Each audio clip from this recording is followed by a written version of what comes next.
좋습니다. 이 이론을 바탕으로 사람들에게 메시지를 전달하는 재미있는 썰을 한번 풀어볼게요. 어느 고풍스러운 대학 도서관의 낡은 서가 뒤편에 아는 사람들만 아는 비밀방이 있었습니다. 이 방은 오직 철학과 학생들만이 출입할 수 있었으며 들어가는 순간부터 어려운 철학적 논의가 여기저기서 끊임없이 펼쳐지는 장소였습니다. 오늘도 그곳에는 몇 명의 철학과 학생들이 열띤 토론을 벌이고 있었습니다. 그날의 주제는 바로 칸트의 선언적 종합 판단이었습니다. 한창 열띤 토론이 진행되던 도중 갑자기 벽에서 꿀꺽하는 소리가 났습니다. 벽이 열리며 무언가가 튀어나오더니 오래된 노트북 한 대가 방 한가운데에 등장했습니다. 학생들은 모두 놀라서 그 노트북을 둘러싸며 웅성거렸습니다. 이거 뭐야? 왜 고풍스러운 도서관에 이런 최신식 노트북이 있는 거지? 그러게 누가 놓고 간 걸까? 한 학생인 준호는 노트북을 켜보았습니다. 그 노트북의 배경화면에는 칸트의 초상화와 함께 선언적 종합 판단을 이해하는 아이디어 노트라는 제목이 적혀 있었습니다. 궁금증에 사로잡힌 학생들은 노트북 속 노트를 읽기 시작했습니다. 노트 첫 페이지에는 이런 글이 있었습니다. 안녕하세요. 이 노트는 여러분이 선언적 종합 판단을 더 잘 이해할 수 있도록 돕기 위해 만들었습니다. 경험하지 않고도 알 수 있는 지식이 얼마나 중요한지 알려줄 것입니다. 첫 번째 단서는 이 노트북이 어디서 왔는지를 추론하는 것입니다. 노트북이 어디서 왔는지 어떻게 알 수 있을까? 한 학생이 궁금해하며 물었습니다. 준호는 생각에 잠긴 듯 노트북을 들여다보았습니다. 이거야말로 선언적 종합 판단을 적용할 수 있는 상황이 아닐까? 경험 없이도 직관적으로 알 수 있는 단서를 찾아보자. 모두 고개를 갸웃거리며 노트북을 탐색하기 시작했습니다. 노트북의 힌트는 경험적으로 확인할 수 없는 그러나 논리적으로 맞아떨어지는 정보들을 내포하고 있었습니다. 노트북 속에는 사람들이 경험하지 않았지만 직관적으로 받아들일 수 있는 가설들이 여러 개 담겨 있었습니다. 예를 들면 7+5가 12인 이유라든지 혹은 붉은 사과가 나무에서 떨어질 때 왜 떨어지는지 등등 학생들은 이 정보를 통해 노트북의 출처를 추론하기 시작했습니다. 도서관의 기록과 결부시키고 칸트의 철학을 적용하기 시작하자 점점 더 명확한 답이 떠올랐습니다. 내가 생각하기에 이 노트북은 그냥 단순한 기기 이상으로 우리의 지식을 확장하기 위한 도구로 존재하는 거야. 준호는 결론을 내리며 말했다. 마치 칸트의 철학처럼 이 노트북은 우리에게 경험하지 않아도 새로운 지식을 알려주는 장치인 셈이지. 다른 학생들도 고개를 끄덕이며 동의했습니다. 그들은 오늘 이후로도 이 노트북을 통해 스스로 경험하지 않은 새로운 지식을 끊임없이 탐구했습니다. 이런 식으로 칸트의 선언적 종합 판단을 실제 생활에서 어떻게 접목할 수 있는지 깨닫게 된 것이죠. 그 후로 비밀방은 더 이상 비밀이 아닌 철학적 탐구와 학문의 신비를 푸는 장소가 되었습니다. 그리고 그 중심에는 언제나 칸트의 철학과 한 대의 비밀 노트북이 자리 잡고 있었습니다. 두 번째 이야기 한 번은 여름 초입. 나는 친구들과 함께 도시 외곽에 있는 작은 농장으로 여행을 떠났어. 그날따라 청명한 하늘이 마치 그림처럼 펼쳐져 있어서 기분이 참 좋았지. 우리는 농장에서 다양한 농작물도 구경하고 시골의 맑은 공기를 맘껏 마시며 도심에서의 스트레스를 풀며 즐거운 시간을 보냈어. 농장 주인 아저씨는 우리에게 농장의 여러 구역을 소개해 주었는데 그저 그런 소개인 줄 알았던 시간이 나에게는 큰 깨달음을 주는 순간이 되었어. 농장 한쪽에는 다양한 과일나무가 심겨 있었고 또 다른 쪽에는 채소들이 줄지어 자라고 있었지. 아저씨가 말씀하셨지. 이 나무들 봐라. 이 나무들은 태어난 이유가 각기 다 다르단다. 사과나무는 사과를 맺기 위해, 배나무는 배를 맺기 위해 다들 각자 목적이 있지. 이 말을 듣고 나는 갑자기 아리스토텔레스의 목적론이 떠올랐어. 모두에게 존재하는 본질적인 목적, 말 그대로 태어나기 위해 태어난 이유 말이야. 내 친구들, 물론 나와 같이 철학에 큰 관심이 없는 친구들이 대부분이라 처음에는 잘 이해하지 못했지. 그래서 나는 아저씨의 말을 더 강화하기 위해 재미있고 기억에 남을 이야기를 하나 해주기로 결심했어. 얘들아, 예를 들어볼게. 만약에 우리가 모두 목적을 가지고 태어났다고 치자. 이번 여행을 떠난 것도 다들 나름의 목적이 있었을 거야. 누군가는 스트레스를 풀기 위해, 누군가는 신선한 농작물을 사가기 위해 그 목적을 가지고 와서 결국 우리 모두 모여서 이 자리에 있게 된 거지. 우리 여행도 그렇다면 결국 하나의 목적론이야. 내 친구 중 한 사람이 초롱초롱한 눈으로 물었어. 그럼 우리 인생도 다 목적이 있는 거야? 맞아 라고 내가 답했지. 아리스토텔레스가 주장한 목적론에 따르면 우리 각자는 그 목적을 갖고 삶을 살아가는 거야.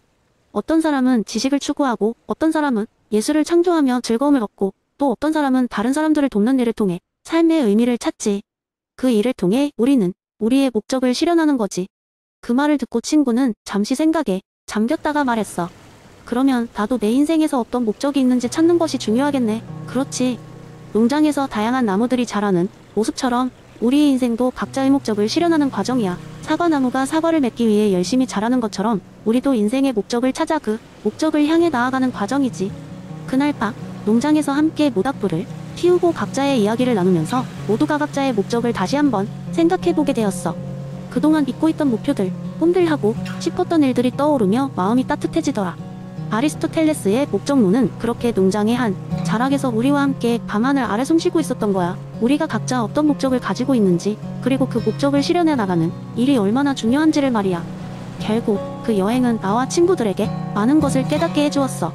아리스토텔레스의 목적론이라는 철학적 개념이 단지 이론이 아닌 우리 삶 속에서 실제로 어떻게 구현될 수 있는지를 느끼게 해준 계기가 되었지.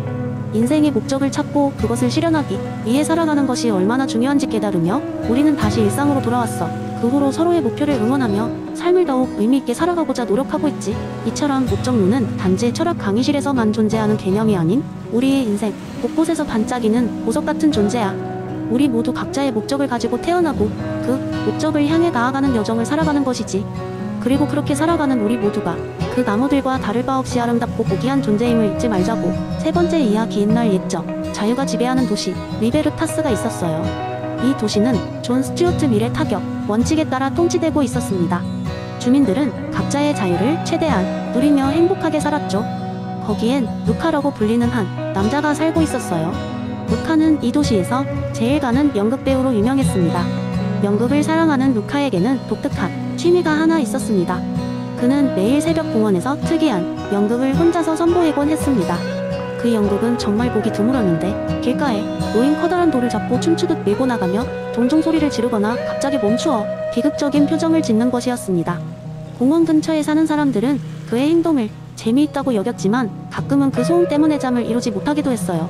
사람들은 루카의 새벽 연극에 대해 여러 가지 의견을 나누기 시작했습니다. 이건 그저 그의 자유야 하고 말하는 사람도 있었지만, 하지만 우리가 이렇게 잠을 못 자게 한다면 어떡해? 라고 걱정하는 사람들도 있었죠. 도시의 주민 대표들은 미래 철학을 되새기며 이 문제를 해결하기로 했습니다. 그들은 주민회의를 열어 다양한 의견을 수렴한 후 각자의 생각을 정리했습니다. 그 과정은 아주 미래 타격 원칙을 잘 따르고 있었습니다. 회의 당일 누군가가 방에 들어설 때마다 의장이 루카의 연극을 좋아하는 사람? 이라고 물었죠. 한편으론 루카의 연극을 보던 사람들이, 또 한편으론 그 소음 때문에 불편해하는 사람들이 있었어요. 양쪽 의견은 팽팽하게 맞섰고 열띤 토론이 벌어졌습니다. 토론이 한창일 때 갑자기 루카가 회의장으로 들어왔습니다. 여러분, 제가 미처 생각지 못한 부분을 말씀해 주셔서 감사합니다. 저도 여러분을 존중해야 한다는 걸 이제 알겠어요. 그는 진심 어린 목소리로 말했습니다. 그러니 이렇게 합시다. 새벽에는 연극을 하지 않고 대신 오후에 할게요. 그리고 소음이 줄어들도록 연극 방식도 좀 수정할 생각입니다. 그 말에 참석자들은 잠시 조용해지더니 긍정적인 수긍의 목소리가 이어졌습니다. 사람들은 루카의 배려에 감사했고 마침내 모두가 승복할 수 있는 절충안을 찾았죠. 그리하여 루카는 낮 시간에 연극을 선보이며 소음이 적은 방법을 연구해 최고의 공연을 펼쳤습니다. 마을 사람들은 그의 공연을 즐기며 그 역시 개인의 자유를 누리는 한편 다른 사람들의 편의를 잘 보살폈습니다. 이렇게 리베르타스 도시는 다시 평화와 행복을 찾았어요. 모두가 미래 타격 원칙을 잘 이해하고 개인의 자유와 사회적 책임 사이 그 절묘한 균형을 경험한 덕분이었죠. 결국 이 이야기는 사람들이 얼마나 쉽게 그리고 멋지게 타인을 배려하면서도 자신의 자유를 지킬 수 있는지를 잘 보여줍니다. 그리고 존 스튜어트 미래 타격 원칙이 얼마나 중요한 지침이 될 수 있는지를 말해주죠. 리베르타스의 주민들처럼 우리도 서로의 자유를 존중하며 살아가는 법을 배워야 한답니다. 네 번째 이야기. 한때 나무들이 숲속에서 자유롭게 이야기하던 시절이 있었고, 그때 숲속에는 인간의 손길이 닿지 않은 신비한 동굴이 하나 있었다. 이 동굴은 깊고 어두워서 들어가는 사람이 많지 않았지만 깊숙한 곳에 갇힌 사람들이 존재한다는 전설이 전해져 내려왔다. 동굴 속에는 4명의 친구들이 있었고, 그들은 태어나서 줄곧 동굴 속에 갇혀 있었으며 그들의 손과 발은 단단한 사슬로 묶여 있었다. 그들은 동굴 벽에 비친 그림자만을 보며 그 그림자들이 실제 세상 위정부라고 믿고 살아가고 있었다. 이것이 우리의 현실이야. 그들은 서로에게 이렇게 말하곤 했다. 하지만 어느 날 그 중 한 명인 로키는 뭔가 이상하다고 느꼈다. 이 그림자들이 정말 실제일까? 그는 끊임없이 물음을 던졌고 결국 사슬을 풀 방법을 찾아내기로 결심했다. 그는 다양한 방법을 시도했고 긴 시간 끝에 마침내 사슬을 풀 수 있었다. 밖에 뭐가 있을까? 로키는 호기심과 두려움을 안고 조심스럽게 동굴 밖으로 걸어나갔다. 처음에는 밝은 빛에 눈이 멀어 아무것도 보이지 않았지만 점차 눈이 적응하기 시작하면서 그는 놀라운 광경을 목격했다. 푸른 하늘, 울창한 숲, 그리고 자유롭게 흐르는 강물. 그는 그제야 자신이 살아온 동굴 속 현실이 거짓이었음을 깨달았다. 로키는 흥분한 마음으로 동굴로 돌아와 친구들에게 진실을 전하려 했다. 여러분, 밖에서는 우리가 상상조차 할 수 없는 아름다운 세계가 있어. 그림자는 그림자일 뿐이야. 진짜를 봐야 해.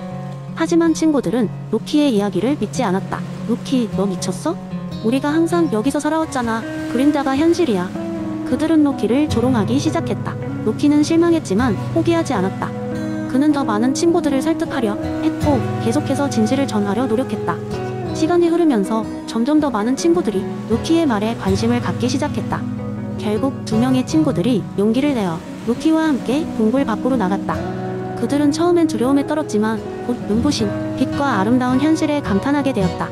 이건 우리가 상상도 못했던 거야. 두 친구는 외쳤다. 그들은 동굴 속 나머지 친구들에게 돌아가서 진실을 전하려고 다짐했다.